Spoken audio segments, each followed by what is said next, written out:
Bugbugin mo na. Sana bugbugin mo si Bao hanggang gulo. Kahit na, ang Diyos pa mismo ang bumaba dito. Tuturuan pa rin kita ng leksyon. Bibi, anong ginagawa mo? May autism si Bibi. Palagi lang siyang nasa sarili niyang mundo. Kailanman ay hindi ko pa siya nakitang nagtanggol ng kahit sino. Tita, malinaw na malinaw po, na ayaw po ng kapatid ko na magparusa kayo ng taong walang kasalanan. Anong problema ng tangang to? Kung anong klaseng ina, ganon din ang anak na babae. Huwag ninyong dalhin yang mga shape na gimmick niyong mag-ina sa harapan ko. Bakit mo ako sinaktan? Malinaw na inaapi ng ate yung kapatid niyang lalaki. Sa guwantes ni Bao, puno ito ng putik na may gamot na himala. Sinasabi mong inaapi niya si Yanbei, pero ang damit ni Bibe, malinis na malinis. Ang sinungaling mo talaga. Talagang ang mga taga-pamilya yan. Walang kahit isa sa kanilang tanga. Si Yan Zenzen ang pinakamalaking exception. Sinong nagsabi sa inyong pagtulungan? Ang anak ko, Lola. Sinampal ako ni tita. Ang sakit-sakit po ng mukha ko. Tapos, inapi niya rin po ako. Sino nang may gawa nito? Walang modo. Hindi ba niya alam na kapag nanakit, hindi dapat sa mukha? Kung ganoon, ano naman po ang tamang asal para sa inyo? Ang matanda, nanganak ng bata. Tapos nanganak ulit ng isang. Nagmamagaling, si tita na ang nagsalita para sa akin. Saludo. Ginang yan. Ito na ba yung magaling na anak na pinalaki mo? Ganyan ba dapat kausapin ang mas nakakatanda? Magalang ba yan? Napikon ka lang sa sinabi ng anak ko, no? Kaya ginagamit mo ang pagiging matanda mo para mang-api. Nakakahiya ka, nagdudulot ka ng kahihiyan sa mga katulad mong matanda. Yan Jun. Tama na yan.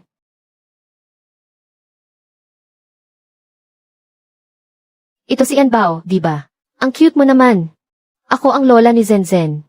Pwede mo rin akong tawaging lola.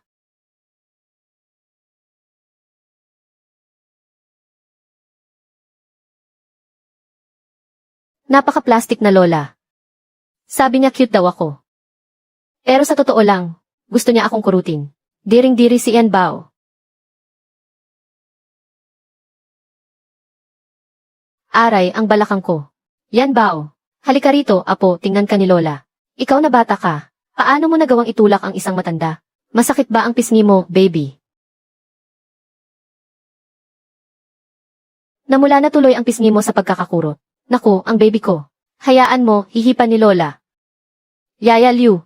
Bilisan mo, kumuha ka ng yelo. Para malagyan natin ng yelo. Para mawala ang pamamaga. Balay. Itawag mo ako ng sasakyan, dalhin mo ako sa ospital.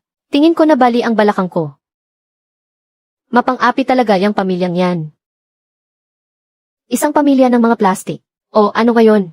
Balak mong magpanggap na napilayan dyan. Yaya Liu, tumawag ka ng ambulansya. At ipabuhat na ang balae. Lola, bakit ka patatawag ng ambulansya? Ganyang kaliit na injury lang. Kaya kong gamutin yan. Itong karayom na to, itusok mo lang sa balakang ng 7 o 8 beses. Siguradong gagaling ang lahat ng sakit. Dahan-dahan lang ang tusok ni Bao. Masakit nga lang ng kaunti. Pero sigurado pong gagaling kayo. Wag na, wag na. Kayong tatlong mag-anak, sayang talaga kung hindi kayo mag-aartista. Gusto nyo, tulungan ko kayong kontakin.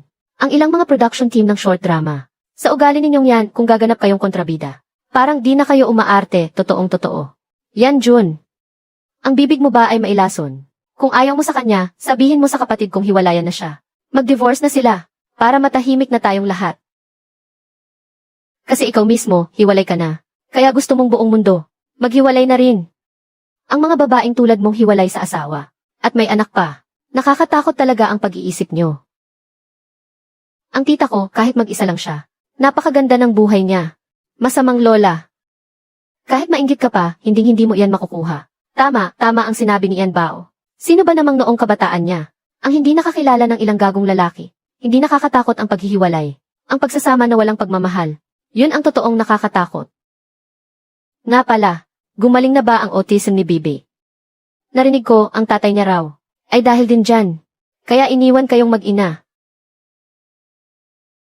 Kawawa naman. Buti pa itong si Zenzen ko, walang sakit, walang problema.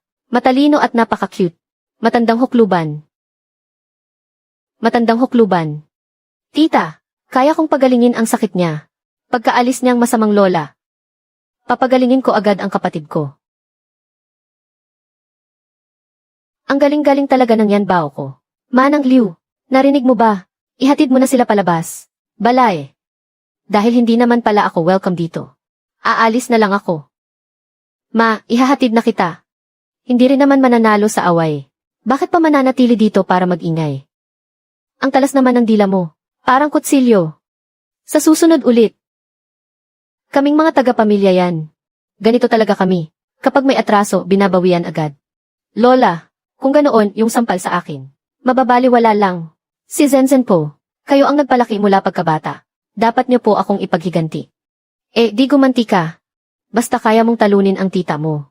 Wala na akong magagawa dyan. Malaki na siya, may sarili ng isip.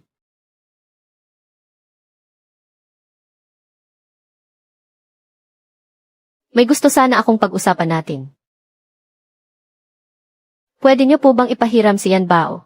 Sa akin ang 2 araw. Gusto ko sana siyang isama pa uwi. Para samahan si Bibi. Pinaghirapan kong mahanap ang pinakamamahal kong apo. Kahit ako ay hindi pa nagsasawa sa kanya. Tapos kukunin mo na siya. Sa Haishi pa na napakalayo. Pagbalik ko, ibabalik ko sa iyo ang isang matalino at bibong. Apo, hindi ba't mas maganda yun?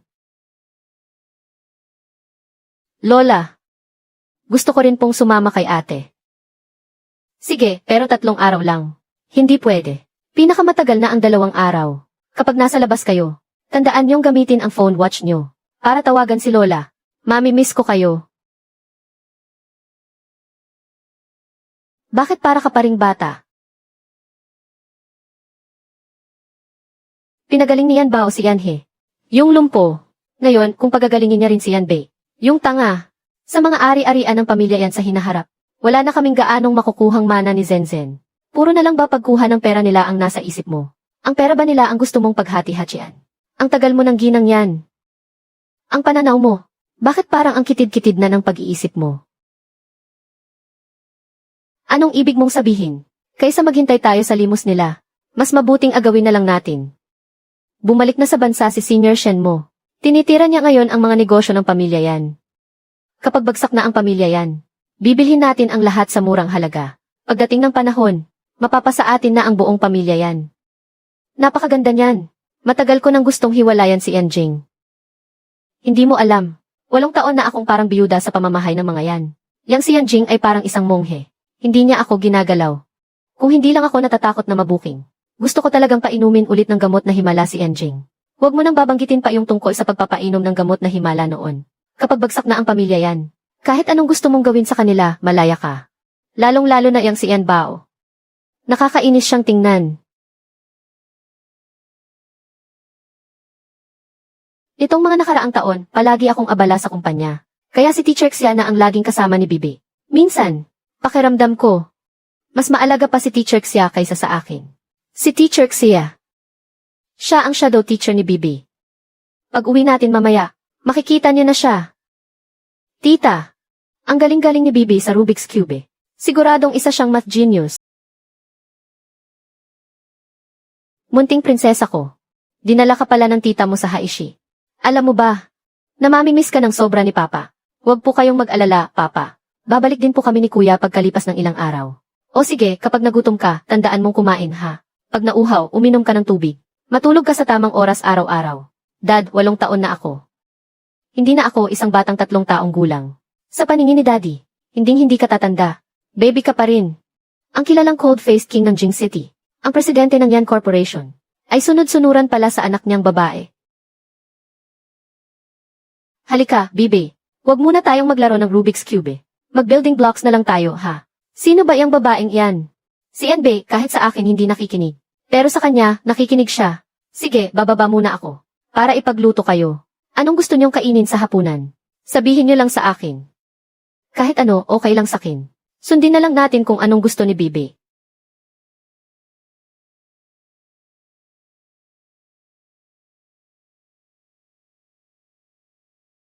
Ayaw mo ba kay Teacher Xia? Bakit hindi mo sabihin sa tita mo? Napalitan siya. Bibi, tama na muna yung paglalaro ng blocks. Humiga ka dyan sa sofa. Mamasahehin kita.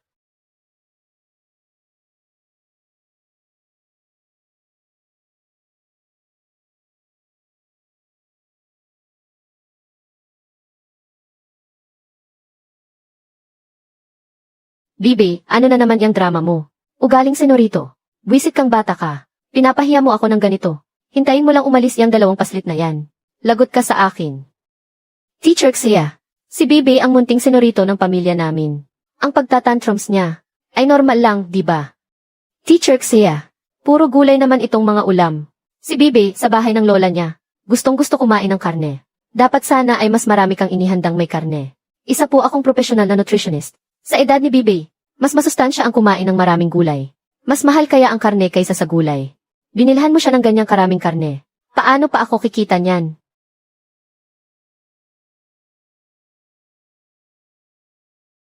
Bibi. Miss Bao. Hindi mo ba alam? Hindi kumakain ng isda si Bibi. Buwisit na bata. Itong isda, para sa akin to. Teacher Xia. Mukhang, wala ka talagang alam tungkol kay Bibi. Bilang shadow teacher niya, kwalipikado ka ba? Pagkukulang ko. Pasensya na. Yan, Bay. Anong problema mo ngayon? Bakit ayaw mo kong pakinggan? Magsalita ka, sabi.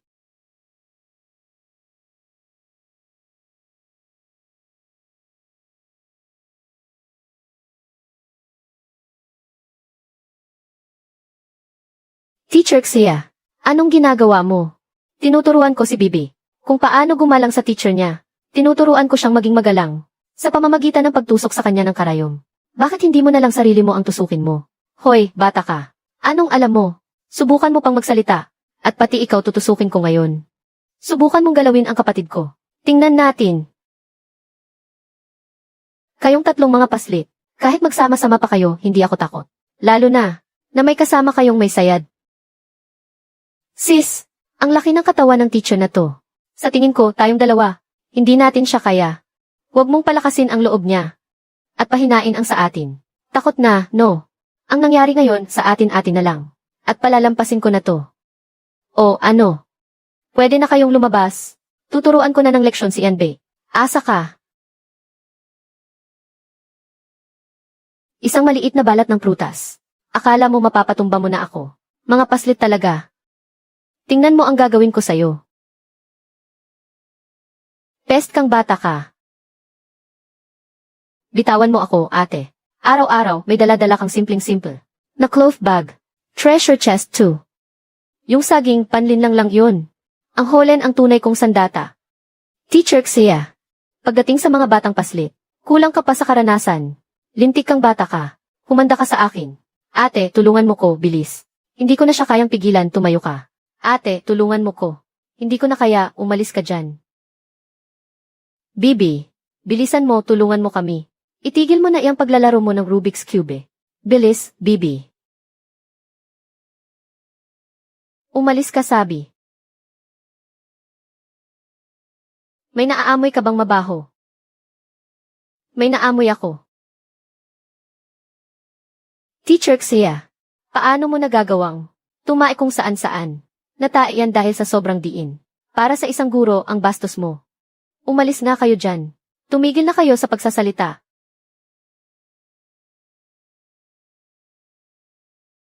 Buwisit kang bata ka, bitawan mo ako. Kahit natanggalin niyo pa ako sa trabaho. Ano naman ang magagawa niyo? Sobrang abala ni Emeth. Yan, kung wala ako. May darating at darating na ibang teacher. Para turuan si Yanbei. Sa tingin niyo ba talaga? Mas magiging mabuti sila kaysa sa akin. Narinig ko na may mga guro raw, na kinukulong ang mga batang pasaway.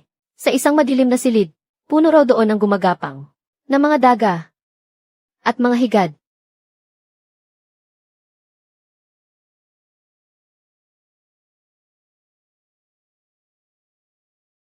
Itikom mo yang mabaho mong bibig.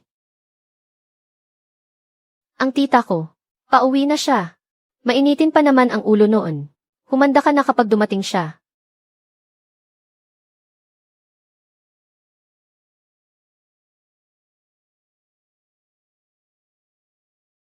Tita, kumusta si Bibi? Tita, huwag kang mag-alala. Kasama ni Kuya si Bibi sa playroom.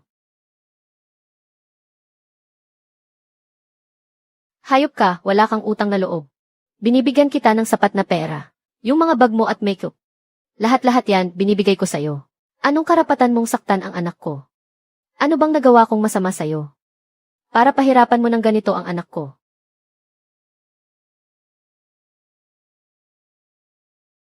Binigyan mo ko ng mga bag.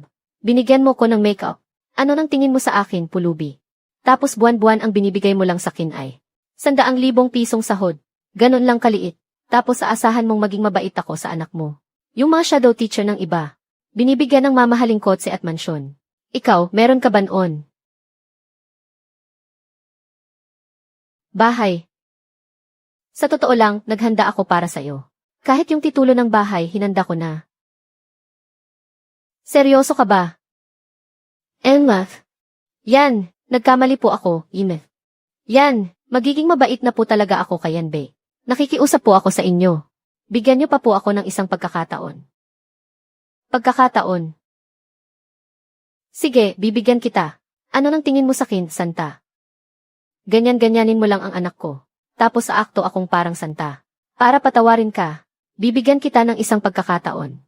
Ang pagkakataong mabulok ka ng mas matagal sa kulungan. Gusto mo? Yan, Jun. Alam kong hinding-hindi mo ako mapapatawad. Kaya sige, sasabihin ko na lang sa'yo ang totoo. Kapag wala ka sa bahay, madalas kong kurutin ang anak mo. Kapag hindi siya sumusunod, kinukuha ko yung karayom at tinutusok siya ng madiin. Gusto ko talagang ang autism niya ay hindi na gumaling pa, para may trabaho pa rin ako. Iyak lang siya ng iyak. Gusto niyang sumigaw sa sakit. Pero may autism siya, hindi niya magawang sumigaw. Kawawa naman. Hindi lang yan. Inutusan ko pa siya. Tita, baliw talaga yun. Hayaan siyang mabulok sa kulungan. Kulungan.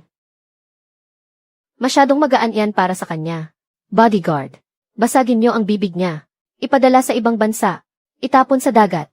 Ipakain sa isda.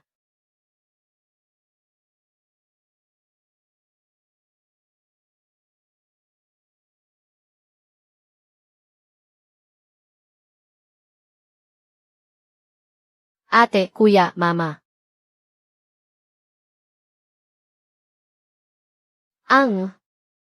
Ang baby ko. Nagsalita na ang baby ko. Tita. Tutupo. Tinawag pa nga po akong ate ni Bebe kanina. Tinawag din niya akong kuya. Mama, kuya, ate. Ang bebe ko. Tinawag na akong mama ng bebe ko. Tita, wag na po kayong umiyak. Magaling na po ang kapatid namin. Dapat po tayong maging masaya. Mula ngayon, lalo pang gagaling ang kapatid namin. Lalo siyang gagaling. Yan bao.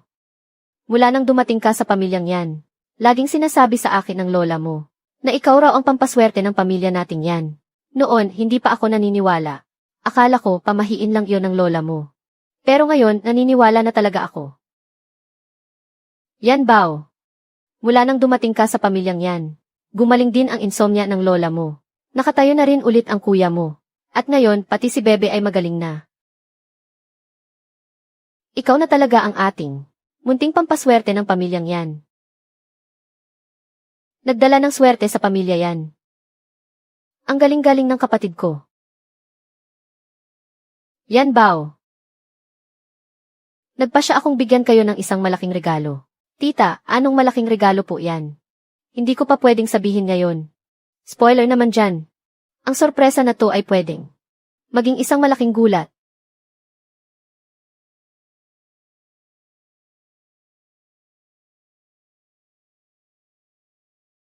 Yan bao. Lola, si Zenzen po ito. Matutulog na sana ako. Bakit ang gabi mo na, anong ginagawa mo? Lola, naghanda po ako ng pambabad sa paa para sa inyo.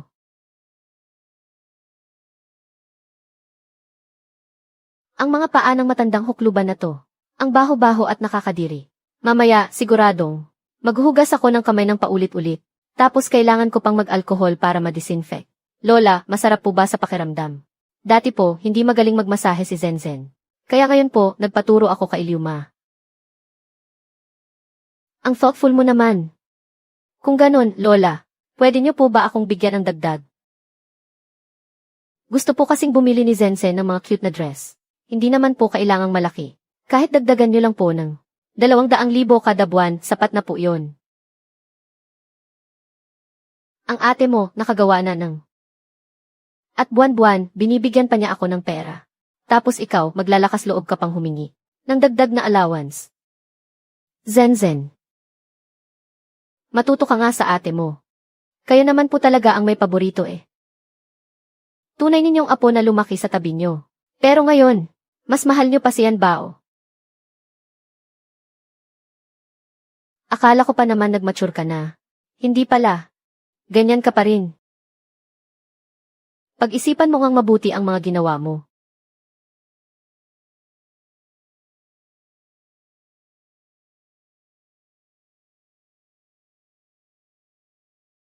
Sobrang galante ni Miss Yanbao. Binigyan niya ako ng isang kahon ng beauty pills. Itong bagay na to, laging out of stock sa labas. Inggit talaga ako sa'yo. Ako, inaalagaan ko si Yan Zenzen. Pero puro utos lang naman ang ginagawa niya sa akin. Wala man lang akong nakukuha kahit ano. Sobrang kuripot. Hindi lang kuripot. Kahit yung mga damit na hindi na niya sinusuot, ginugunting pa niya para lang masira. Gusto ko nang ang alagaan. Si Miss Yanbao. Ayoko nang asikasuhin itong si Yan Zenzen.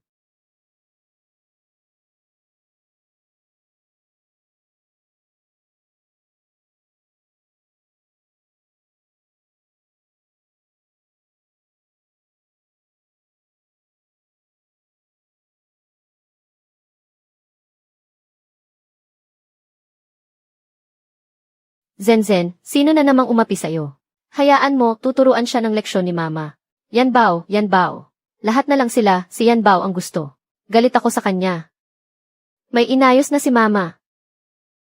Imposibleng makabalik ng ligtas. Si Yanbao sa pamilya natin. Gusto kong siya at si Yanhe ay gulo nang magkasama habang nasa daan. Kuya, ang tagal na nating nasa labas. Miss na miss ko na si Lola. Malapit na tayong makauwi.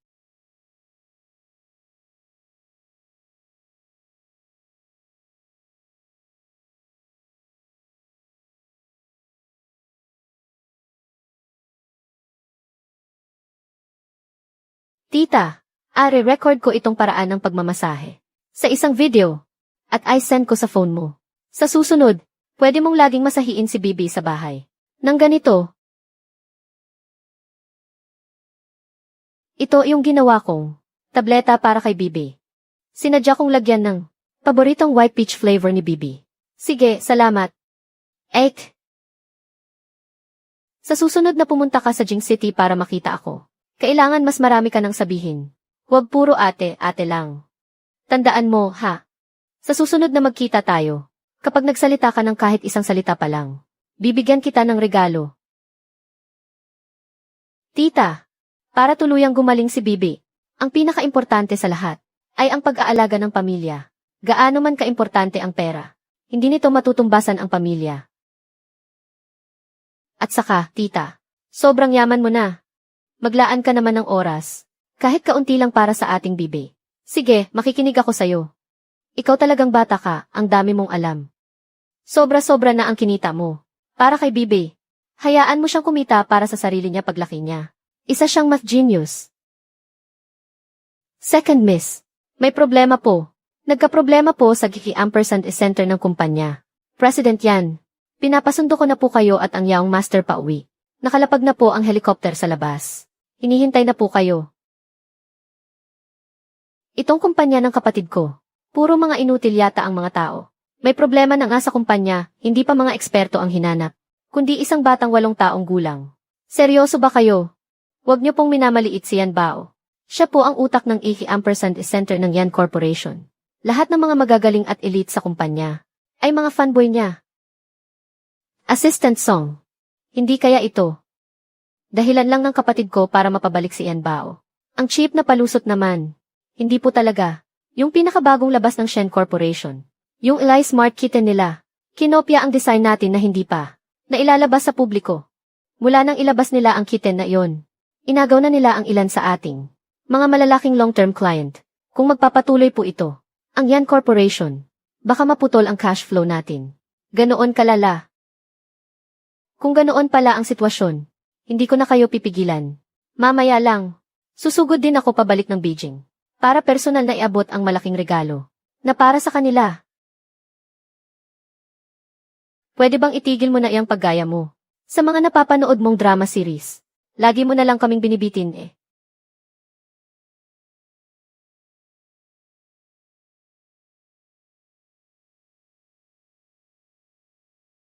President Kai, ang Laikiten po natin, ay hindi lang kayang mag-provide ng ang emosyonal na halaga na naidudulot sa mga customer ng pag-aalaga ng pusa. Maaari rin itong magbigay ng health monitoring para sa mga problemang medikal. Kasabay nito, mayroon din itong security features, libangan at interaksyon, at 72 pang mahuhusay na function. Kapag nailunsad na ang Laikiten, tiyak na ito ang mangunguna sa merkado. Naihanda ko na ang kontrata. Hanggat pipirma po kayo ngayon din, bibigyan pa namin kayo ng karagdagang personal. Na 5 Laikiten. Matagal na tayong magka-partner. Talaga bang hindi mo nabalak na i-renew ang kontrata sa Yan Corporation? Yan, lahat ng tungkol sa kumpanya nyo. Bagamat magaling din naman. Pero kapag pumasok na sa merkado ang Laikiten, siguradong mabilis itong kakalat. Isa akong negosyante. Natural lang na mas malaking kita ang hahabulin ko. Yan, kinakabahan ka na ba? Narinig ko sa mga usap-usapan na malapit nang bumagsak ang Yan Corporation. Totoo ba yon? Ikaw na isang backer na tinanggal sa kumpanya ko. May karapatan ka pang magsalita ng ganyan dito.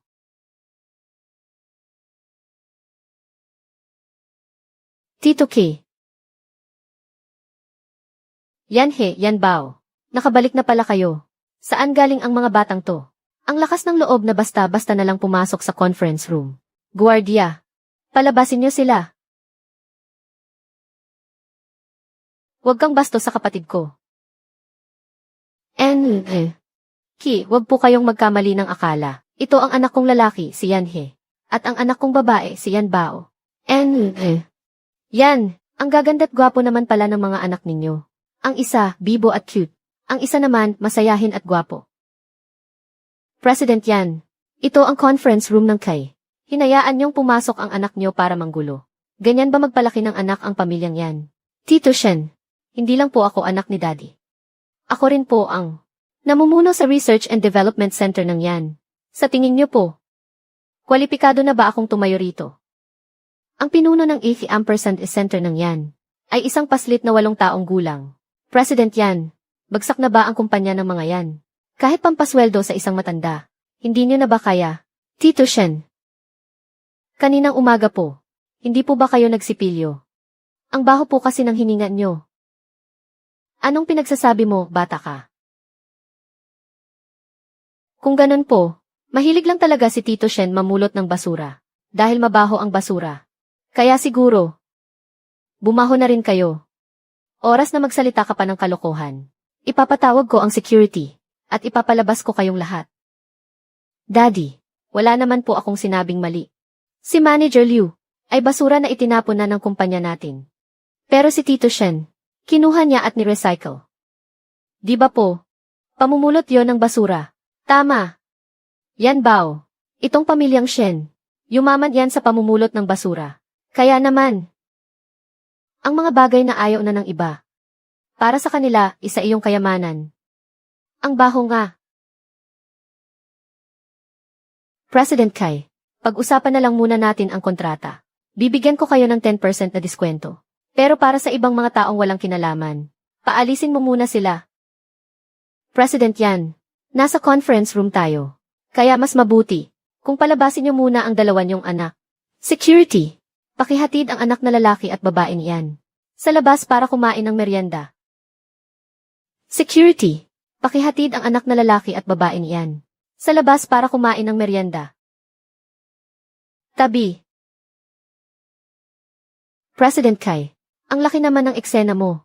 Anong palabas to? Tuloy po kayo, tuloy po. Mr. Xu, bakit po kayo naparito ngayon?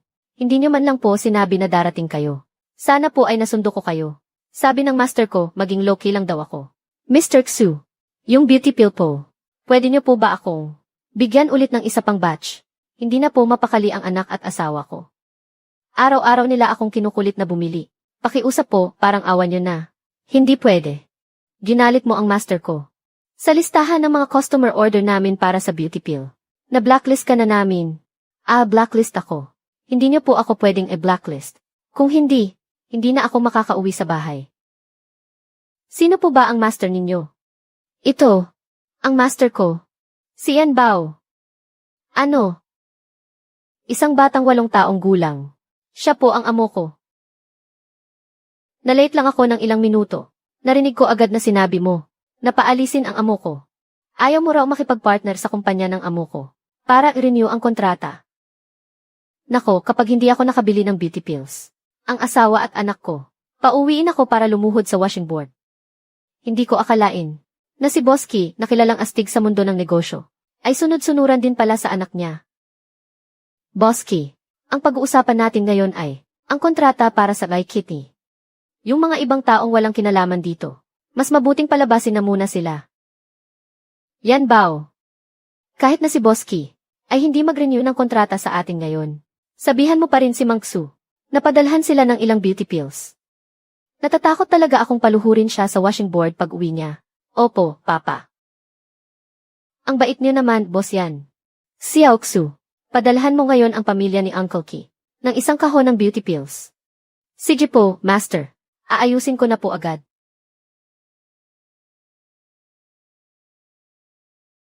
Bosky.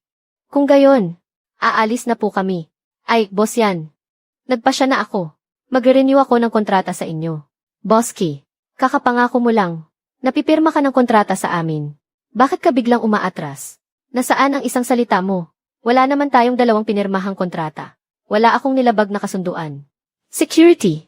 Palabasin si Boss Shen. Kailangan kong makausap si President Yan. Tungkol sa mga detalye ng contract renewal. Bata ka lang. Anong akala mo na agaw mo na sa akin ang kliyenteng ito? Sa oras na mailunsad ang laikiten ko, yan na ang katapusan ng mga yan. Sige, aabangan ko yan. Ang laikiten ni Tito Shen, na mailabas sa market. Bakit pareho ang ugali ng taong ito kay Yan Zhenzen? Ang hilig-hilig magbanta. Kung kaninong katapusan ba talaga, hindi pa natin alam. Bunso, malapit na tayo sa bahay.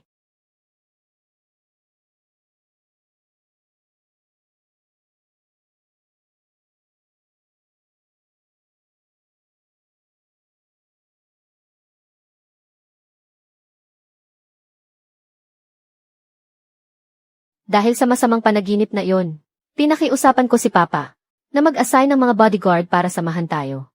Sana naman walang mangyaring masama, di ba? Kuya bodyguard. Sa likod, may van po bang sumusunod sa atin? Second miss. Tama po kayo, sinusundan nga nila tayo.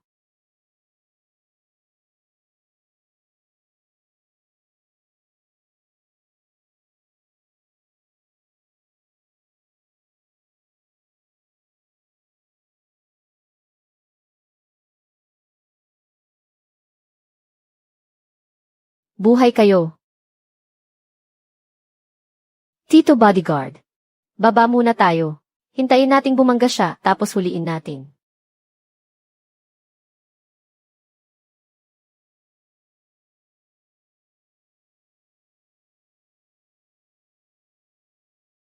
Pamilyar ang mukha ng taong ito. Naalala ko na, 3 taon na ang nakalipas. Siya rin ang taong bumangga sa akin noon. Gago. Sino ang nag-utos sa'yo? Tito bodyguard.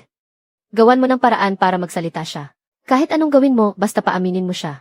Ang second miss po. Ano? Nahuli na nila si Xiaxun. Walang kwenta. Ganito lang kasimpleng bagay, hindi mo pa magawa ng maayos. Hindi pwede. Kailangan kong magmadaling humingi ng tulong kay Senior Shen. Ang lakas ng loob nyo. Anong ginagawa nyo? Ako si Emret. Yan.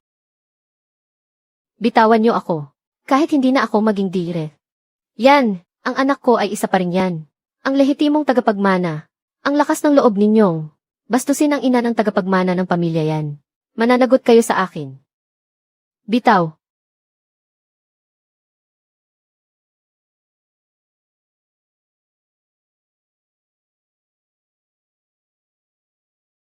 Mama, bakit ka nagkakaganyan? Paano mo nagawang saktan si ate at si kuya? Si Zenzen. Gusto na niyang itakwil ako. Umamin na si Xiaxun. Ikaw ang nag-utos sa kanya. Nabanggain si Yanhi at Yanbao. Yung car crash 3 taon na ang nakalipas. Ikaw din ang may pakana. Hindi totoo yan. Mahal, may nag-frame up sa akin. Paano ko naman magagawang saktan? Nasaan ang mga anak mo? Palagi kong itinuring sina Yanbao at Yanhe, na parang sarili kong mga anak. Paano ko sila magagawang saktan? Ito ang mga record ng transfer mo kay Xiaxun. At ang mga call record ninyo. Tingnan mo. Itong si Xiaxun. Matagal nang inihanda ang ebidensya. Nang malinaw na malinaw. Matagal ka na niyang planong traidurin. Hayop ka. Muntik mo nang patayin. Ang mga apo ko.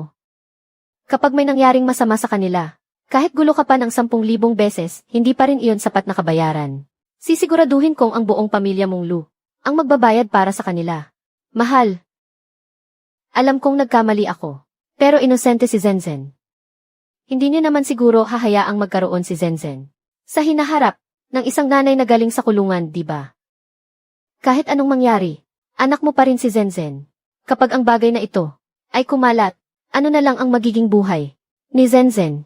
Daddy, patawarin niyo na po si Mommy. Magpapakabait na po si Zenzen. Makikinig na po ako kina kuya at ate. Alam na po ni Mommy na nagkamali siya. Patawarin niyo na po siya. Huwag na nating palakihin ang isyong ito. Paalisin na lang natin siya sa pamilya yan. Sapat na iyon. Ang Mommy mo, hindi na kailanman magbabago yan. Kuya, dati ang bait-bait sa iyo ni Mommy. Paano mo nagagawang talikuran siya? Yan Zenzen.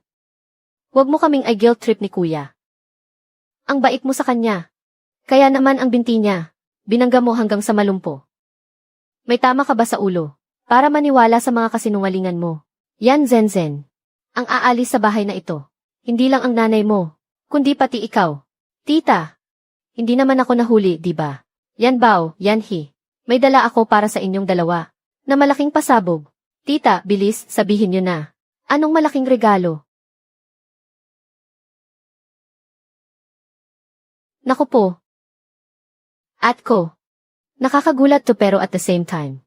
Nakakatakot din. Tita, bakit ninyo kailangang paalisin si Zenzen sa pamilya yan? Nagkamali ang nanay ko. Problema na niya yon. Pero wala akong kasalanan. Dahil, hindi ka tunay na anak ng kapatid ko. Diyos ko po. Akala ko nakikichismis lang ako, tungkol pa pala sa tatay ko. Lahat tayo sa pamilya yan ay sobrang matatalino. Paanong nagkaroon ng isang tanga na tulad mo? Kaya naman naghinala ako. Kinuha ko ang buhok mo at ng kapatid ko para ipa-Zath test. At tama nga ang hinala ko. Hindi ka miyembro ng pamilya yan. Impossible. Si Yan Bei ang totoong tanga. Anak ako ni Papa. Lola, Papa. Magsalita naman kayo. Ang autism ni Bibi ay magaling na salamat kay Yanbao. Dinala ko na siya para magpa-check. Ang igik niya ay 100 at 90. Isa siyang pambihirang henyo. Pero ikaw, sa buong pamilyang yan, ikaw lang ang tanga. Ikaw at ang nanay mo. Paano mo nasisikmurang maging ganyan kasama? Para pagbintangan ang isang bata. Kung nagbibintang man ako o hindi. Alam na alam mo yan. Nakausap ko na ang mayordomo. Umamin na siya sa lahat. Ikaw, ang nanirang puri kay Yanbao. Na hindi raw siya tunay na anak ng kapatid ko. Ano? Ang anak mo, itinuturing mong anak. Pero ang anak ng iba, hindi. Akin na ang resulta ng test, titingnan ko. Buwisit. Siguradong mali itong resulta. Hindi ako naniniwala.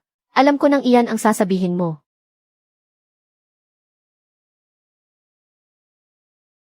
Itong paternity testing device ay in-improve pa ni Yan Bao.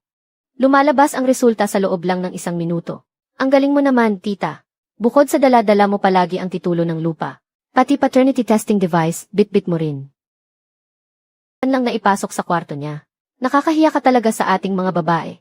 Kahiya-hiya. Guardia, dalhin niyo si Luksoy sa kulungan. Bitawan niyo ko. Bitawan niyo ko. Mama! Mula ngayon. Yan Zenzen. Ikaw at ang pamilyang yan ay wala nang anumang ugnayan. Palayasin niyo na rin siya. Ayoko nang makita ang pagmumukha mo. Lola, ako po ang pinalaki niyo.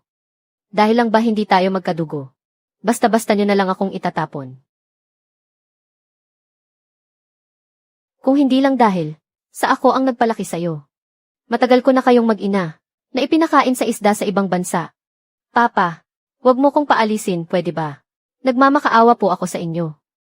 Papa, noong bata ako ang paborito mo. Papa, wag mo po akong paalisin. Ang anak kong babae ay si Yan Bao lang. Papa, wag niyo po akong paalisin. Papa.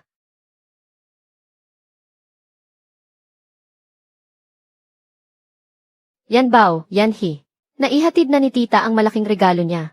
Yung mga susunod na mangyayari. Kayo na ang bahalang umayos. Uwi na si tita para samahan si Bibi. Bye-bye. Bye-bye, tita.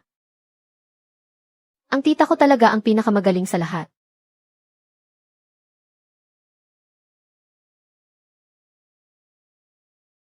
Dinala ni Manager Liu ang ating mga design drawing sa Shen Corporation. Para lang tayong naghirap para sa kanila. Ang mga design drawing para sa Kitten. Patingin nga.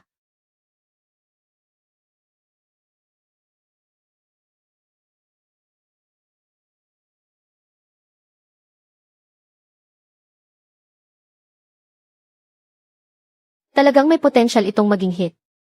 Sana maging super successful ito. Boss, ayos lang po kayo. Ngayon, ang Shen Corporation, ang Kitten natin, ay ipinarehistro nilang patent. Ay la-launch na bukas. Umaasa po kayong magiging hit sila. Kung magiging hit yan, maganda. Pagdating ng panahon, kung sino ba talaga ang nagpagod para sa iba, hindi pa yan sigurado. O CJ, lumabas muna kayo. Magde-design ako ng bagong produkto. Boss, hindi sa pinanghihinaan ko po kayo ng loob Kahit na matapos nyo pang design ang bagong produkto ngayon, hindi na rin natin abutan bago mailabas ang Kitten para ma-produce yan. Hindi. Sakto lang ang oras. Hindi sakto lang.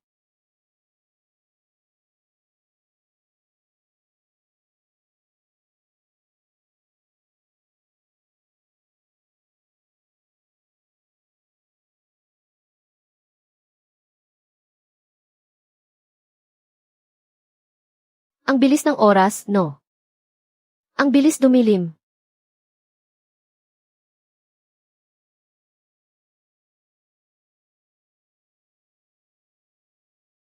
Boss. Kamusta? Ano to? Pagkatapos kong design ang sketch, binuo ko na agad ang isa. Para mapaglaruan, schedule niyo bukas ang mass production. Boss. Maghapon po kayong nagkutingting dyan sa loob. Para lang design. Itong ganito kaliit na bagay. Talo na tayo niyan. Ang Kitten. Halos parang totoong pusa na. Kahiya ka.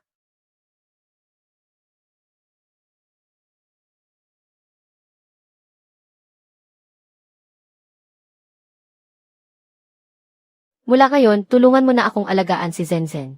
Pwede ba? Hindi pwede. Dahil sa'yo. Sa mga alta sosyedad, hindi ko na maiangat ang noo ko. Hindi anak ni Yanjing si Zenzen. Pati sa akin, naglihim ka. Pero ako ang tunay mong anak. Kung hindi mo ako tutulungan, sino pa ang tutulong sa akin? Hindi papayag ang kuya mo. Naalagaan ang pabigat na iyan para sa'yo. Mag-isip ka ng ibang paraan. Sa puso mo. Laging ako ang paborito mo. Hindi yung walang kwenta kong kuya. Ipadala mo si Zenzen.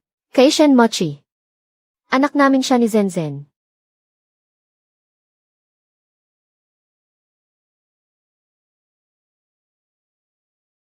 Lola. Alam kong ayaw mo akong alagaan. Tara na. Dalhin mo ako sa tunay kong tatay. Ang alagaan ako ay obligasyon niya. Sandali lang. Iiyak ako ng mas nakakaawa. Makisakay ka na lang sa akin.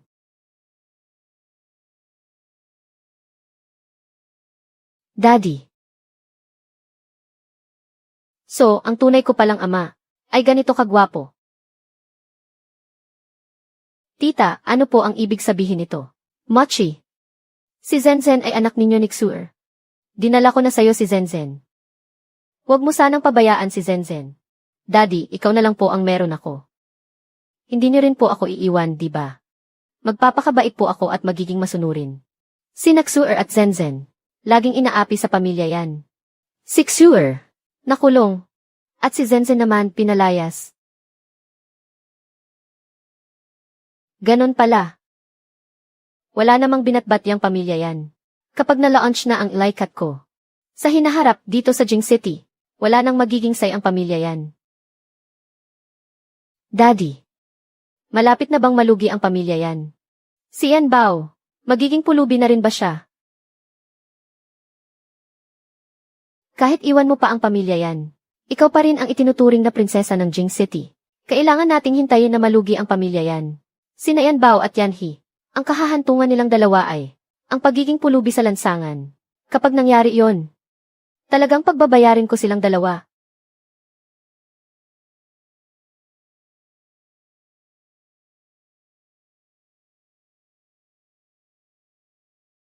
Boss, anong gagawin natin? Naging patok agad ang Ilaikat pagka-launch. Ang balita, nakabenta na raw sila ng ilang milyong unit. Marami sa mga dati na nating kliyente ayaw nang makipag-partner sa atin. May pamilya akong binubuhay. Huwag mong sabihing mawawalan ako ng trabaho sa edad kong to. Pagkagising ko, wala na ba akong halaga pa kahit bilang alipin? Ang iingay ninyo. Hindi ako makapaglaro ng maayos dahil sa inyo. Huwag kayong mag-alala. Ligtas ang mga trabaho ninyo. Hindi aabot ng 3 araw. Ang Shen Corporation na mismo ang lalapit sa atin para magmakaawa. Ang Shen Corporation at ang pinakabago nilang Ilaikat. Dahil sa mga depekto sa produkto, nagpakita ito ng pag-atake sa mga tao. Ang Shen Corporation ay kasalukuyan ng iniimbestigahan ng mga kinaukulang departamento. Paano, manghula ka ba?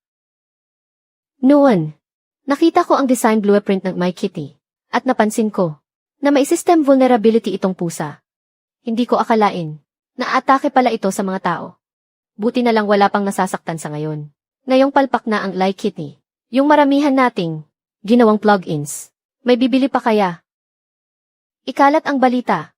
Ang bagong mini plugin ng Yan Corporation ay kayang punan ang system vulnerability ng My Kitty at ayusin ang lahat ng bug nito. Mayroong 500 libreng slot para sa beta testing. Tama nga ang hula. Ang Shen Corp na ang naghanda ng daan para sa atin. Sa laban na to, bilib na bilib talaga ako. Sige, gagawin ko na.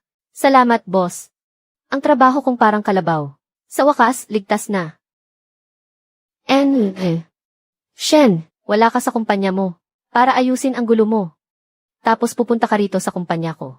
Anong kailangan mo? Kaya pala noong nilaunch ko ang Like Kitty. Kalmado lang kayo. Dahil pala ito ang hinihintay ninyo.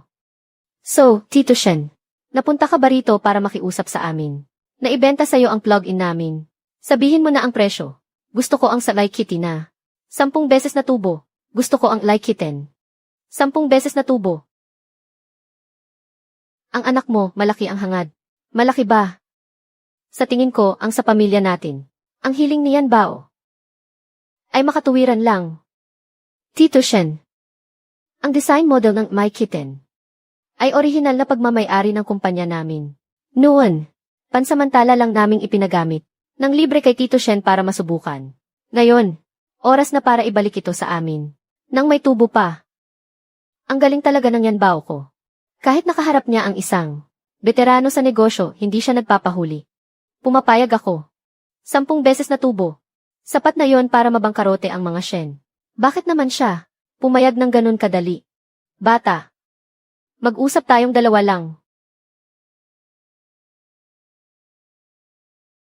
Huwag ka nang lumingon sa paligid. Ikaw lang ang nakakarinig sa iniisip ko.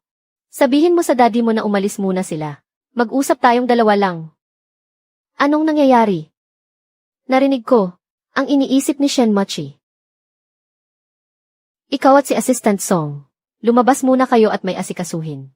Kami ni Tito Shen ay mag-uusap lang tungkol sa mga detalye ng ating partnership. Ang baby girl ko, pinapalabas ako.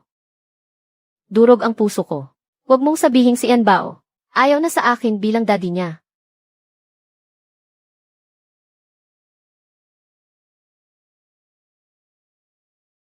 Hindi ikaw si Bao. Isa kang transmigrator. Sa tunay na mundo, isa kang henyo. Sa mundo ng medisina, ano nang pinagsasabi mo? At saka, tayo lang dalawa, ang nandito ngayon. Hindi mo na kailangang ilabas pa yung mga nasa isip mo. Sa harap ko, huwag ka nang magpanggap, lahat ng tungkol sa'yo. Nabasa ko na. Hindi ikaw si Shen Mochi. Sino ka ba talaga? Ako ang screenwriter ng palabas na to. Ikaw ang screenwriter. Ang lala naman ito. Si Yan Zhenzen dapat, ang bida at paborito ng lahat sa short drama na ito. Si Yan Bao ay isa lang. Extra na dapat gulo sa unang episode. Kasalanan mo to, nagpumilit kang pumasok dito. Ginulo mo ang buong plot ko. Kaya ngayon, kinailangan kong pumasok sa katawan ni Shen Mochi para muling ituwid ang kwento. Si Yan Zhenzen ang bida. Jin ang screenwriter. Yan ba yung plot na inisip mo? Gamit ang daliri mo sa paa. Anong alam mo? Habang mas katawa-tawa ang bida, mas maraming negative reviews ang short drama. At mas pag-usapan ito. Kaya syempre, mas malaki ang kikitain ko. Ipinilit mong gawing bida. Si Yan Bao. Sa ganitong klaseng palabas, paano pa ako kikita mula sa mga basher? Nandito na ako sa loob. Ano pa bang gusto mong mangyari bago ako pumasok dito? Binigyan ko ang sarili ko at si Yan Zhenzen ng special ability. Kahit na ibigay ko pa sa'yo ang 10 beses na kita ng my kidney, hindi pa rin maubusan ng pera ang pamilya Shen. Nandaraya ka. Ako ang scriptwriter. Ang mundo ng short drama na to, ako ang orihinal na gumawa. Kayong mga karakter lang sa papel. Kailangan ninyong lahat na sumunod sa gusto kong mangyari. Takot ka na, no, Yan Bao. Ibinuhos na namin ni Yan Zhenzen ang lahat. Lagot ka na. Teka. Madam Scriptwriter, may ibubulong lang ako sa inyo. Anong sasabihin mo? Sige, sabihin mo.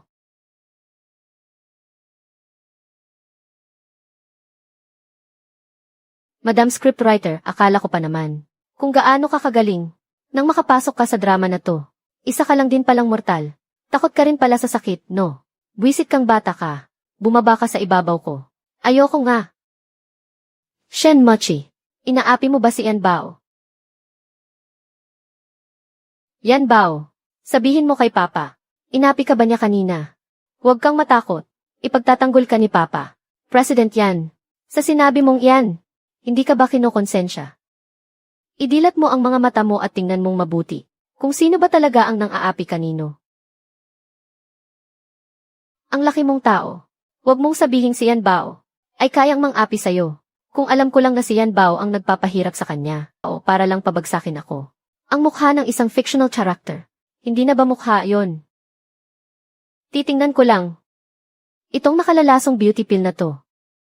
Nandito na si Tito para tumulong.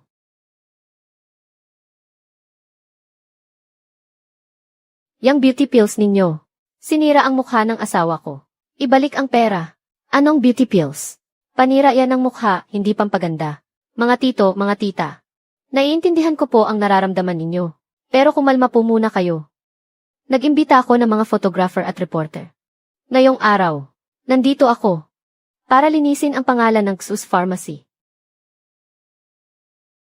Wala na bang ibang tao sa Xus Pharmacy? Bakit bata pa ang iniharap nila? Nga. Ang master ko, ang nag-imbento ng beauty pills. Siya ang may pinakamalaking karapatang tumayo rito. Gawa lang ng bata. Ayan tuloy, nasira ang mukha ko. Mama, pwede niyo po bang ipakita yung beauty pill na binili niyo? Anong gagawin mo dyan? Huwag mong isipin na dahil bata ka, hindi kita papatulan. Xiaoxu, dalhin mo rito ang kandila. Opo, master. Ineng, gusto mong sirain ang ebidensya. Nakakatuwa ka naman, tito. Bawat isa sa inyo ay mayroong beauty pill. Masusunog ko ba ang lahat ng iyan?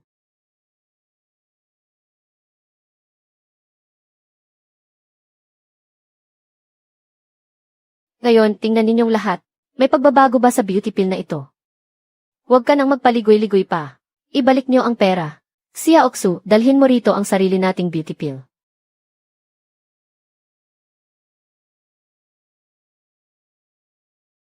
Ngayon, tingnan natin kung may pagbabago. Nakaukit sa beauty pill na ito ang dalawang salitang yanbao. Ang aming Xus Pharmaceuticals. Lahat ng orihinal na beauty pill na binibenta namin sa labas. Pag pinainitan, lumalabas ang nakatagong logo na yanbao. Hayaan niyo akong ipaliwanag sa inyo, ha? Kung pagkatapos painitin ay walang anumang pagbabago. Isa lang ang ibig sabihin niyan. Peke ang nabili ninyo. Pek. Impossible. Ang binili ko, yung tunay niyong beauty pill. Tatanungin kita, saan mo iyan binili? Sa online ko binili. Ibinenta lang sa akin ng kaibigan ko. Sabi niya, sa botika niyo raw niya binili at orihinal to. Wala akong pakialam. Basta, beauty pill niyo ang ginamit. Kaya nasira ang mukha ng asawa ko, ibalik niyo ang pera. Sinabi ng peke yan, di ba? Tapos sila pa rin ang sinisisi mo. Tito K, dumating ka na. Ang asawa ko at ang anak kong babae ay mga die-hard fan ng beauty pills. Kailangan kong pumunta kung hindi. Lagot na naman ako sa asawa ko pag uwi. Ikaw talagang matanda ka, maaasahan ka pa rin. Mamaya, padadalhan ulit kita ng isang kahon. Nakita ko na ang taong iyan sa Tsi. Siya ang pinakamayaman sa kabisera. Ang ECC ng Key Corporation. Ang pinakamayaman. Ito ay ang beauty pills na binili ko mula sa Xus Pharmacy.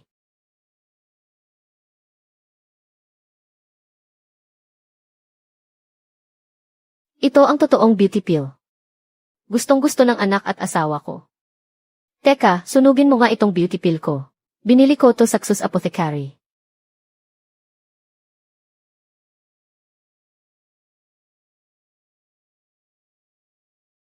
Sinasabi mong peke yung sakin. Di yung beauty pill niya, siguradong original. Paano mo iyan maipapaliwanag? Refund. Lason pala itong beauty pill.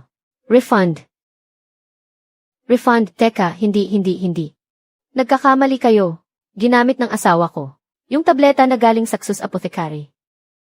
Hindi nasira ang mukha niya. Anong ginagawa mo rito at nakikisali ka pa? Narinig ko kasing nakakasira raw ng mukha ang beauty pills. Kaya nakigaya lang ako para magpa-refund. Ngayon, gusto mo pa bang magpa-refund? Hindi na. Hindi na kasi yung asawa ko. Hindi na niya kayang mawala ang beauty pills ninyo. Tabi, ipatest ko rin ang sa akin. Gusto ko ring ipatest. Naku, peke pala ang nabili ko. Hindi na ako bibili online kahit kailan. Pinilahan ko pa naman talaga para makuha itong beauty pills. Hindi na ako magpapa-refund. Ngayon, malinaw na ang lahat. Ang beauty pill na may hidden logo. Kung ganon, wala nang anumang problema. Pakiusap sa mga reporter at cameramen. Tulungan niyo kaming i-record at i-broadcast ito. Ngayon, kami naman ang tatawag ng pulis. Ang mga naninira at gumagawa ng kasinungalingan laban sa Xus Pharmaceuticals ng patalikod. Wala kaming palalagpasin kahit isa. Pananagutan ito ng pamilyang Xu at yan hanggang sa huli. Kamakailan lang, lumabas sa merkado. Ang maraming peke at mababang kalidad na beauty pills. Yan Zenzen. Wala kang kwenta. Pinagawa kita ng isang batch ng gamot na himala na kayang makipagsabayan sa beauty pill. Pero ang ginawa mo, gumawa ka ng napakaraming peking tableta na mailason. Dad, hindi na po talaga ako makaisip ng bagong tableta. Walang silbi, walang kwenta. Wala ka talagang pag-asa. Sayang lang ang ibinigay kong espesyal na abilidad sa panggagamot sa kanya. Dad, wag niyo na po akong pagalitan. Anak niyo po ako. Kung wala po akong kwenta, di kayo po ang matandang walang kwenta. Diyos ko, bakit naman isang tanga ang isinulat mong bida para sa akin? Nagkamali ba talaga ako? Dad, wag po kayong mawala ng pag-asa. May sasabihin akong sikreto sa inyo. Nagising kamakailan ang talento ko sa sining. Di ba't isang henyong pintor si Yanhi? Kaya tatalunin ko siya sa larangang iyan. Kapag natalo siya, ibig sabihin talo na rin si Yanbao, di ba? Tanga! Dahil yan sa binigay ko sa iyong espesyal na abilidad sa sining. Sa pagkakataong ito, siguraduhin mong hindi mo na ako bibigyan. Tingnan nyo, ito ang anak kong lalaki, presidente ng He Corporation. Namamahala sa isang kumpanyang may mahigit 100 empleyado. Mas magaling ang anak kong babae. Siya ang pinakamagaling na balerina sa buong mundo. Sa susunod, iimbitahan ko kayong panoorin siyang sumayaw. Hay, itong mga elementary school reunion. Puro pagyayabang lang tungkol sa mga anak nila. Pero gusto ko lang ipagmalaki ang mahal kong apo. Tingnan ninyo itong cute na batang babae. Pamilyar ba? Kilala ko siya. Hindi ba siya ang founder ng Beauty Pill? Narinig ko, 8 taong gulang pa lang daw siya. Ang galing. Ang daming in-order na beauty pill ng anak kong babae sa kanila. Apo ko yan, si Yan Bao. Hindi lang siya marunong gumawa ng beauty pill. Marunong din siyang mag-roller skate. Sobrang galing niya. Hulaan ninyo. Gaano katagal bago siya natutong mag-roller skate? Gaano katagal? 1 oras. Siguradong henyong bata yan. Parang gusto kong buhatin at paluin ang apo kong lalaki. Nasa grade 1 na. Ni hindi niya masagot kung magkano ang 2 dagdagan ng 6. Ito yung sinasabi nilang, apo ng iba. Narinig ko kanina na pinag-uusapan ninyo. Ang tungkol sa mga batang henyo. Doon sa art exhibit sa kabilang kwarto. Nakakita rin ako ng isang henyong pintor. Isang 8 taong gulang na batang babae. Tara, tingnan natin. Tara na, tara. Pintor. May mas gagaling pa ba sa apo ko? Isang henyong pintor.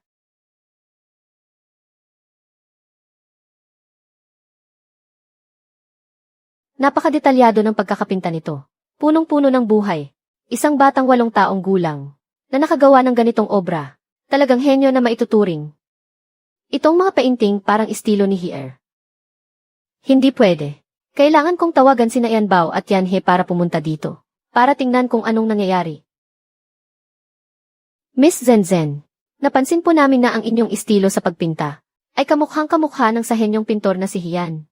Maaari niyo po bang ipaliwanag? Ang totoo, ang mga gawa ni Hian. Ako lahat ang gumawa para sa kanya.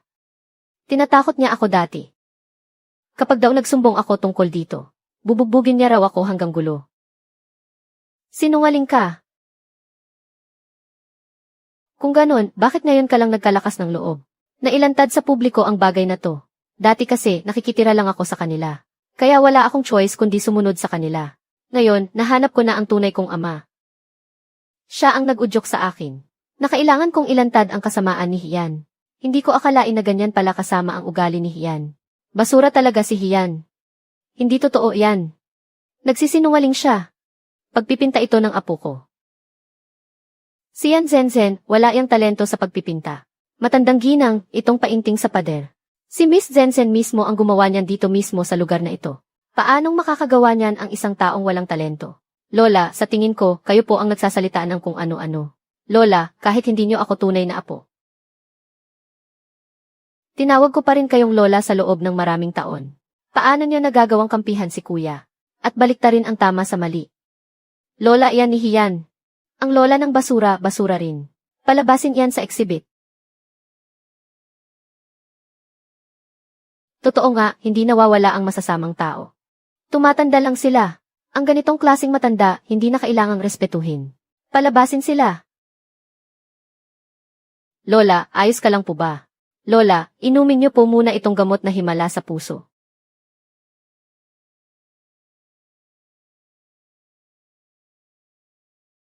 Here. Si Yan Zenzen, siniraan ka sa harap ng lahat. Naninakaw mo raw ang mga painting niya. Paano ako nakapagpalaki ng isang taong walang utang na loob? Lola, masama lang po talaga ang ugali niya. Wala po itong kinalaman sa inyo. Mga lola, maaari niyo po bang tulungan muna ang lola ko na maupo sa gilid para makapagpahinga? Ipaubayan niyo na sa akin at kay kuya ang lahat. Nga, sa edad nating ito, panahon na rin para magpakasaya. Halika na, mga kumare. Doon na lang tayo sa gilid umupo para manood ng eksena. Salamat po, mga lola. Makinig kayong lahat, siya si Hian. Inangkin niya ang mga obrang pinaghirapan kong likhain. Kayo na po ang bahalang humusga. Kahiya-hiya ang magnakaw. Hian, lumayas ka sa mundo ng sining. Sayang, ang tagal ko pa namang naging fan niya. Hindi ko akalain na magnanakaw pala siya ng obra. Unfollow na. Yan Zenzen. Isa kang panggulong walang kwenta. Bakit ba araw-araw kang sumusulpot para manggulo? Isa kang hamak na payaso. Bakit ka ba laging nagpapakitang gilas? Dati, sa pamilya yan.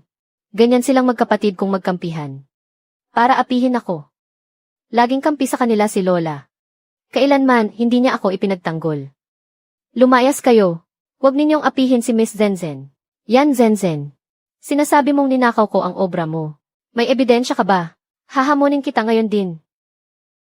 Maglaban tayo sa pagpinta. Kung matatalo kita, hindi ba't mapapatunayan no na peke lang ang lahat ng karangalan mo? Hiyan, lalaban ka ba? Hindi naman marunong magpinta dati si Yan Zenzen.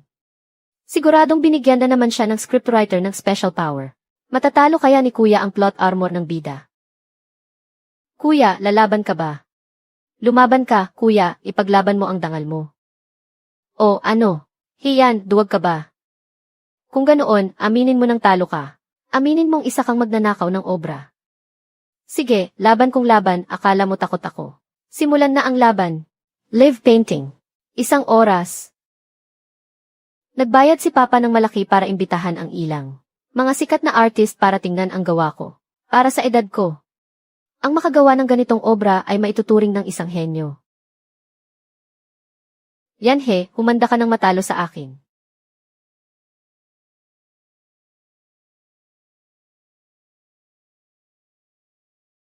Tapos na ang 1 oras.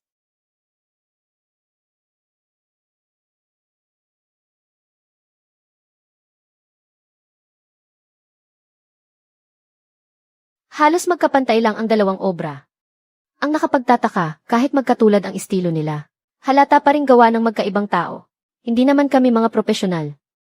Hindi namin mahusgahan ang dalawang painting na ito sa tingin lang. Dumating na sina Master Deng at Master Qin. Si Master Deng nga, ang National Painting Master. Yung nasa likod ni Master Deng. Ang dakilang artist na si Maestro Qin.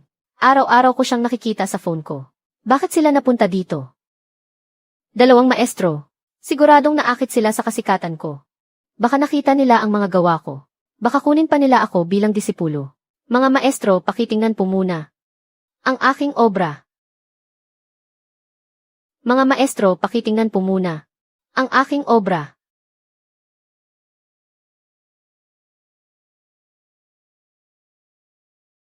Tunay ngang isa itong pambihirang obra.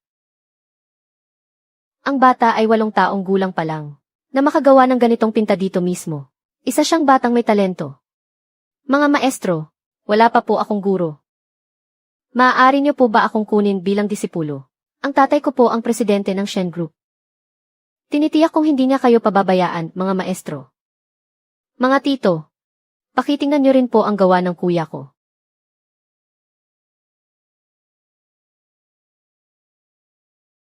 Naku, bata, talaga bang ikaw ang gumuhit nito? Opo, Maestro Deng. Siya po ang gumawa niyan kanina lang. Ang obrang ito ay napakadetalyado. Para bang buhay na buhay ang nasa larawan. Maraming taon na. Akong hindi nakakakita ng ganito kahusay na obra. Nga. Ito ay gawa ng isang henyo. Bata. Tiyak na malayo ang mararating mo sa hinaharap. Mga maestro, pangit po ba ang gawa ko? Hindi naman sa pangit ang gawa mo. Pero ang pagpipinta ay ang bintana ng kaluluwa. Mula sa pinta ni Yanhe, makikitang masayahin siya. At puno ng pag-asa. Samantalang ang sayo ay madilim at baluktot. At sakim sa karangalan. Kung titingnan ng mag-isa, maganda ang gawa mo. Pero nang makita ko ang pinta ni Yanhe, napagtanto kong ginagaya mo lang pala ang estilo niya. Magkahawig nga sa anyo pero hindi sa diwa. Kapag pinagkumpara silang dalawa, kitang-kita agad ang pagkakaiba. Itong dalawang master na ito, fan na nila ako. Sis! Paano ba mag-follow ng tao dito? Sis! Alam ko yan. Tinuruan ako ng yan bao natin. Ayan, na-follow ko na. Salamat. Uy, fine na follow ko rin sila. Mula ngayon, ako na ang solid fan nila. Master Deng, Master Qin. Anong karapatan niyong sabihin yan sa akin? Hindi ako naniniwala, malinaw na mas maganda ng 1,000 beses ang gawa ko kaysa sa kanya. Miss Zenzen. Diyan ka na nagkakamali. Paano mo nagagawang questionin ang dalawang master? Kilala ang dalawang master sa buong art world. Ang mga painting na nasuri na nila, baka mas marami pa sa kanin na kinain mo. Tama. Kung ikukumpara sa baguhang si Yan Zenzen na hindi naman kilala, mas maniniwala pa rin ako sa dalawang master. Yan Zenzen. Sinisiraan mo ako ng puri. At binastos mo ang lola ko. Inaatasan kitang humingi ng tawad sa akin at sa lola ko ngayon din. Yan Zenzen. Gumamit lang ng cheat. Sa huli, hindi pa rin niya matatalo ang purong talento ng kuya ko. At ang walang tigil niyang pagsasanay araw at gabi. Ang daya. Nang aapi kayo ng bata. Ang daya. Nang aapi kayo ng bata.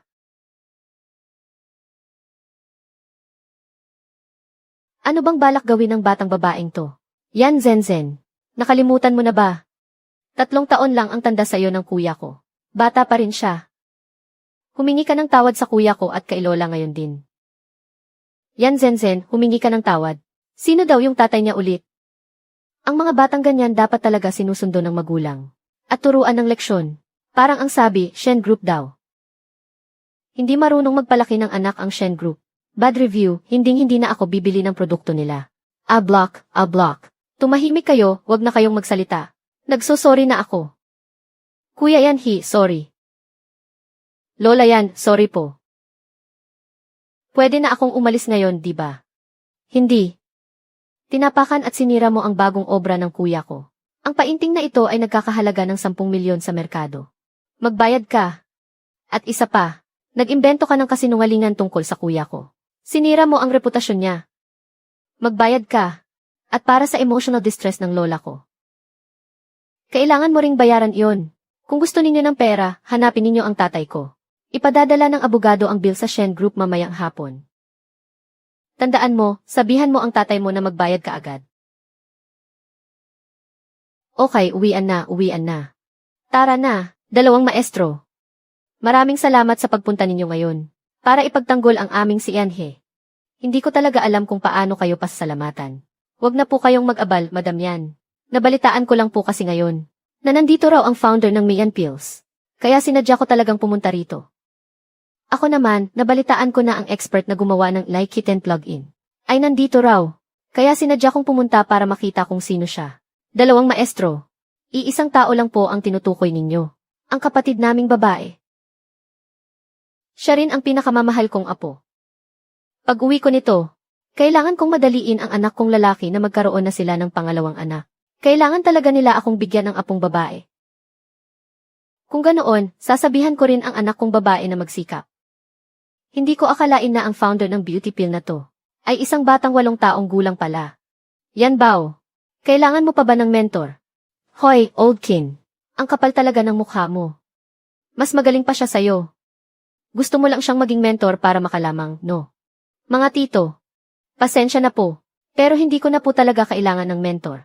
Kung ganoon, kailangan mo pa ba ng investor? Pwede ba akong magkaroon ng share sa beauty pill? Ako rin, dyan sa mini-plugin mo. Kailangan mo pa ng investor. Lesat, pwede yan.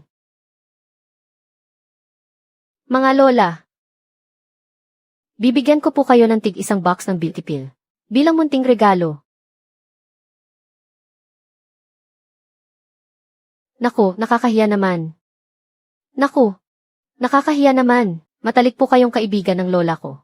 Kaya parang tunay ko na rin po kayong lola. Huwag na po kayong mahiya sa akin.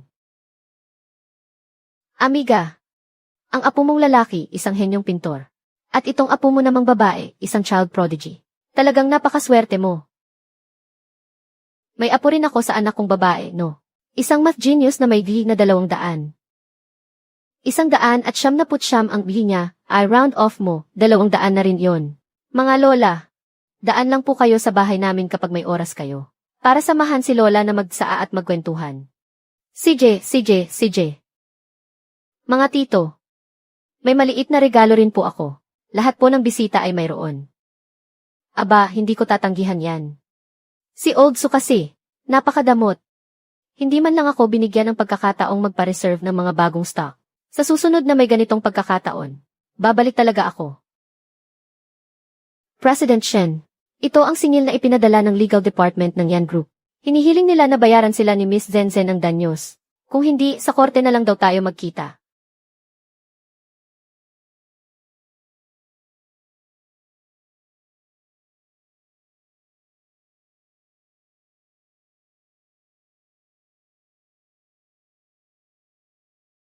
Tulong. Malapit na akong gulo dahil sa bida kong isinulat. dahil sa sobrang katangahan niya. Dad, nagkamali po ako, bigyan niyo pa po ako ng isang pagkakataon. Sige nga, sabihin mo yung walang kwenta mong ideya para marinig ko. Dad, mayaman naman po tayo, di ba? Hindi natin kayang talunin si Yan Bao ng harapan. Kaya. Mag-upa na lang tayo ng 100 hitman. Para ipapatay siya. Hindi ako makapaniwala. Hindi naman siya ipis. Na hindi kayang patayin. Madam Zenzen, Sir Shen. Kaunti na lang po ang natitirang pera sa mga account natin. Paanong nangyari yan? Madam Zenzen, yung lupa pong binili ninyo noong nakaraang araw. Isa po palang abandonadong industrial factory. Nalugi po tayo ng malaki doon. Yung mga building na in-investan natin noong nakaraang linggo, lahat po iyon ay mga abandonadong proyekto. At yung mga stock na ipinusta ninyo noong 1 linggo pa, lahat po ay na-delist na. Dad, Assistant Liu. Bilisan mo, ibigay mo kay Dad yung gamot na himala niya sa puso. Madam, wala po tayo niyan dito. Kung ganon, tumawag ka na ng ambulansya. Sa ospital, Dad. Bata pa po ako. Huwag ka munang gulo, parang awa mo na.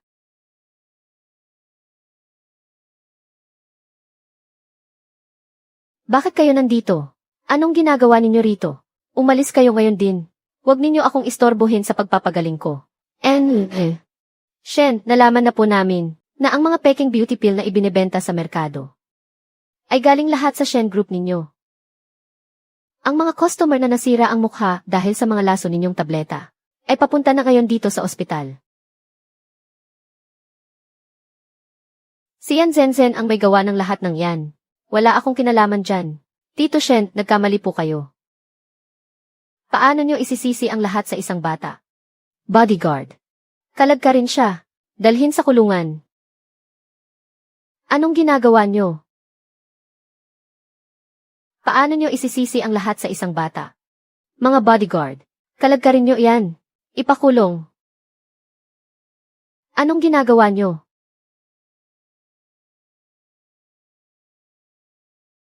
Ako ang isisi ng Shen Group. Paano nyo nagagawa sa akin to? Bangkarotin na ang Shen Group. Yan Bao. May isa pa akong sikretong sasabihin sa'yo. Tungkol kay Jiang Xiu. Palabasin mo muna sila. Si Jiang Xiu ang nanay ni Yan Bao. Daddy. Ikaw at si Assistant Song, lumabas muna kayo. Sandali lang kami ni Tito Shen. May mahalagang pag-uusapan ng kami lang. Ano pa bang pag-uusapan niyo sa taong iyan? Hindi ba pwedeng nandito si Daddy? Daddy. Sige, pero huwag magtatagal. 10 minuto.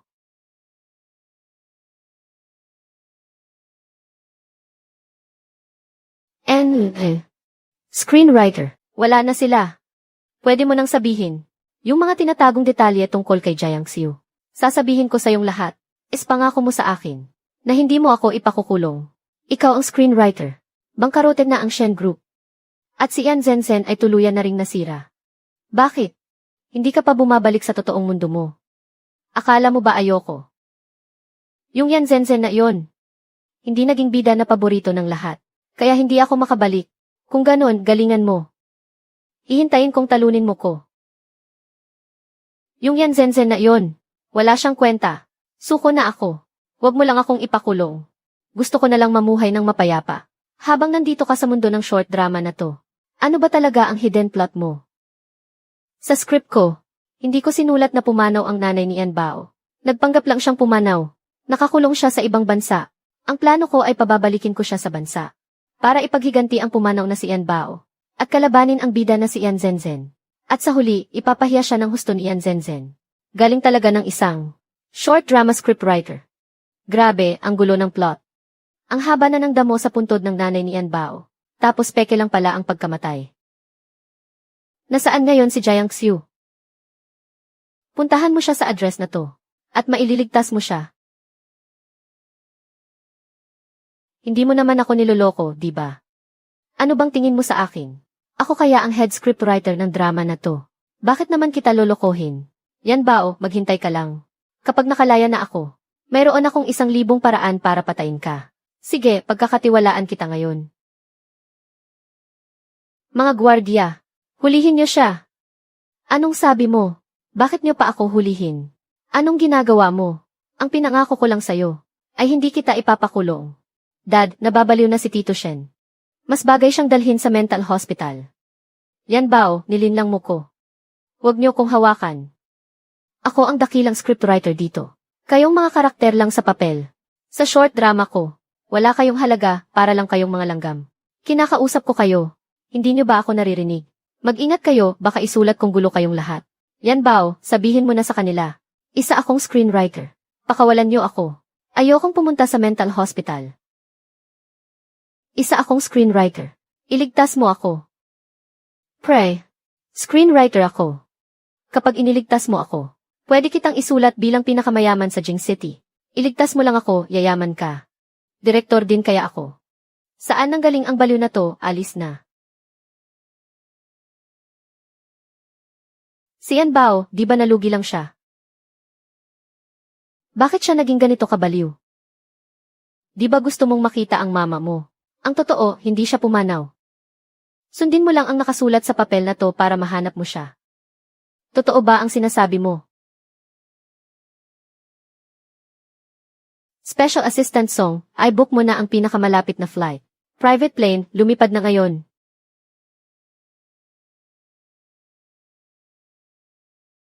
Miss Zenzen, nalugi na ang mga Shen. Hindi kinaya ni President Shen kaya nabaliw siya. Na-auction na rin ang villa na to. Ihahatid kita ngayon sa ampunan para ayusin ang mga papeles mo. Hindi ako aalis. Hindi ako ulila. May lola pa ako. Natanong ko na si Enric. Lou, hindi siya pumayag na ampunin ka. Wala ka ng ama't ina ngayon. Kaya kailangan mong sumama sa akin sa ampunan. Hindi ako aalis, dito lang ako. Wala ka nang magagawa dyan. Itong villa ay nabili na ng pamilya yan sa mababang halaga. Hindi ako aalis. Zenzen. Ngayong nalugi na ang mga Shen. Nandito ako para sunduin ka. Ako ang tunay mong ina. Sino ka ba? Hindi kita kilala. Ako si Wuma, ang dating katulong ng pamilya yan. Wuma, ako ang tunay mong ina. Halos magkasabay kayong ipinanganak ng pangatlong anak na babae ni Luxuy. Lihim kayong pinagpalit ng tatay mo sa ospital. Kaso lang, ang tatay mo, dahil sa pagtatrabaho niya para kay Luxuy, nakulong siya.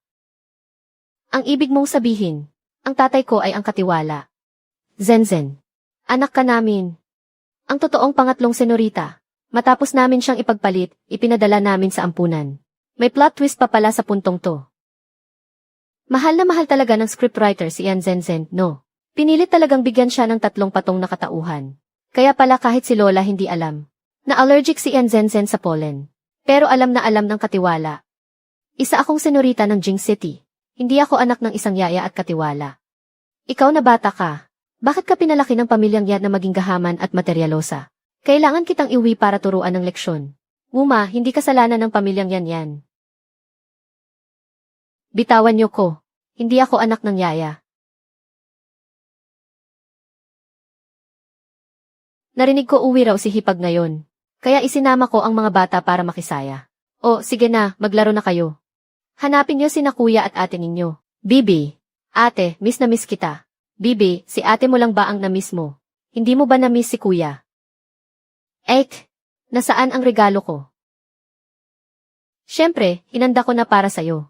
Pambata naman to. Ang childish, hindi ba't bata ka pa naman? Bibi, tingnan mo ang hinanda ni kuya para sa'yo.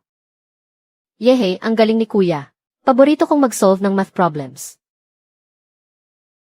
Turuan kita. Yan he, yan bao. Nakauwi na si mama.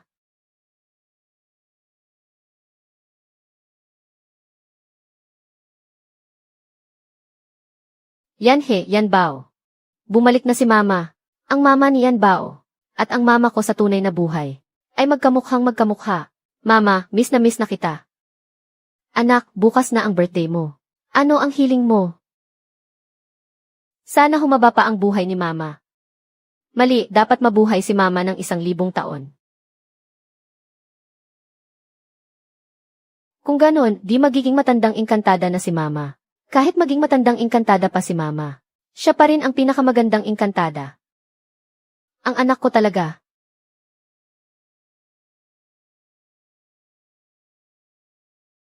Mama! Mama, miss na kita. Katulad ng amoy ni Mama sa mga alaala ko, ang mama ko sa tunay na buhay ay pumanaw dahil sa sakit noong 10 taong gulang pa lang ako. Kung nag-aral lang sana ako ng medisina noon, siguro na iligtas ko pa siya, no? Mama!